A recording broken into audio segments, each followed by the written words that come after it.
Yeah, thanks, Erica. Obviously a night where two teams in need of points for seeding kind of cancel each other out.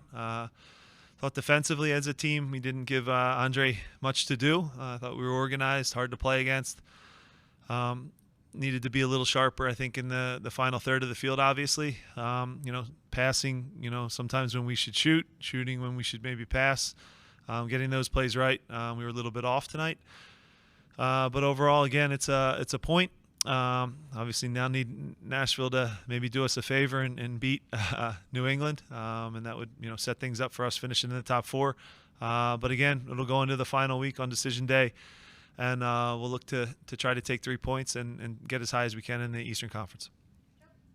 Do you feel like you're getting enough from the strikers who are on the field and enough from the guys that are being left on the bench to make it onto the field and potentially make an impact? Yeah, look, we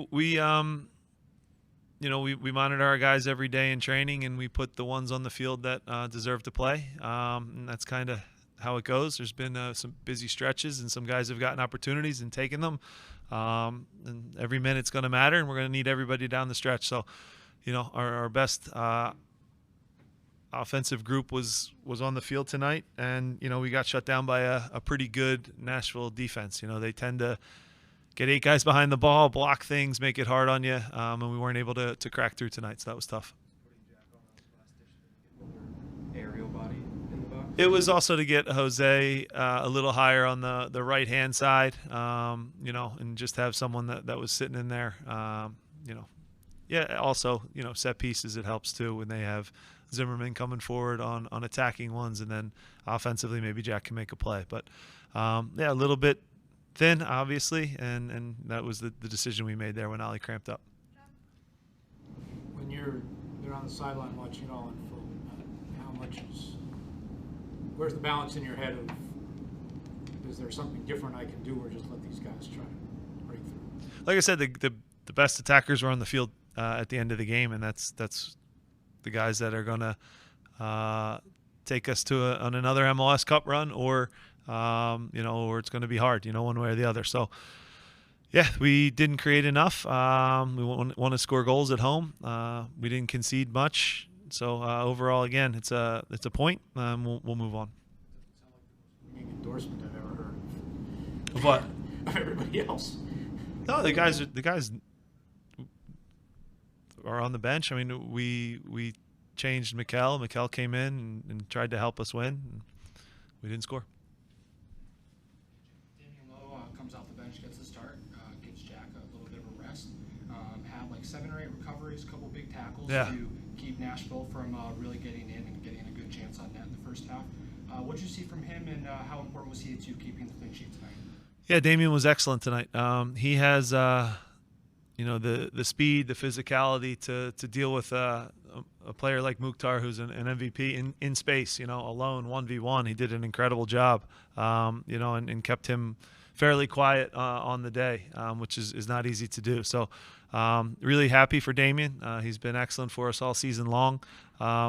He's one of the few guys that can kind of raise his level. If you remember in the Champions League with the Quinones, who most people would struggle with in space, Mukhtar in space, he can handle those guys. And he does it in a way that's very physical. And I'll just say, attackers don't like to get too close to him. He's done a great job for us, and really happy with his season so far.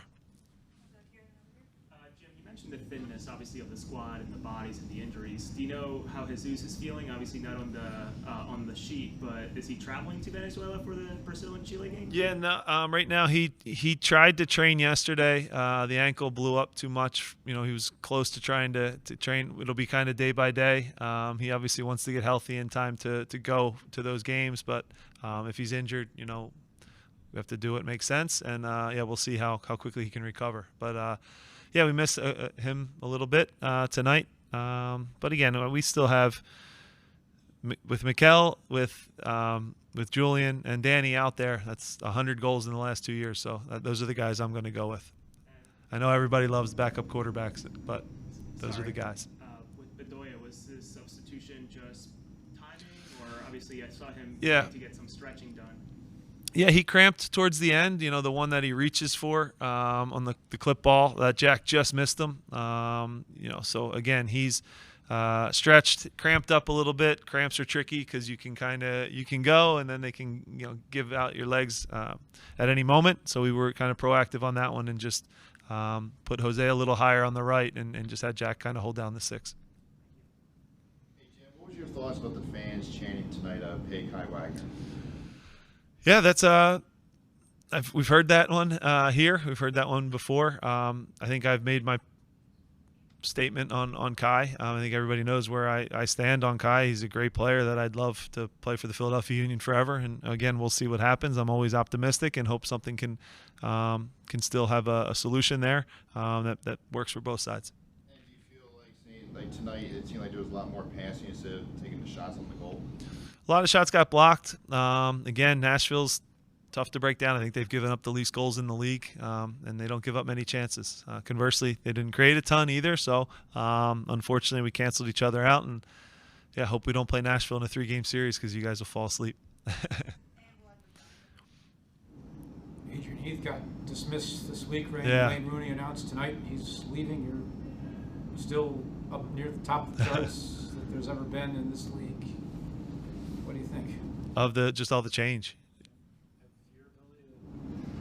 Yeah, it's tough when coaches lose their job. Adrian is a great person first, a great coach, a great motivator, a great storyteller as well, and a guy that I respect a great deal. So it's always hard when guys lose their job. Certainly it's a little strange for a guy to be there that long and then lose it with 2 games left. That was a little, the timing was different, but I'm not in that environment, so I kind of shouldn't say much. But he'll land on his feet somewhere because he's a great coach. He's a winner. But yeah, this game and this season, I think you're going to look at about 11 to 12 changes this offseason, Jonathan. And the coaches are always the ones that go first. Sometimes that. Yeah, it's tough. It really is hard. I think it's the most change you'll see probably ever in our league. You have a lot of interims right now that there's decisions that are going to be made on, but there's going to be a lot of openings. And that's the cruel part of this business.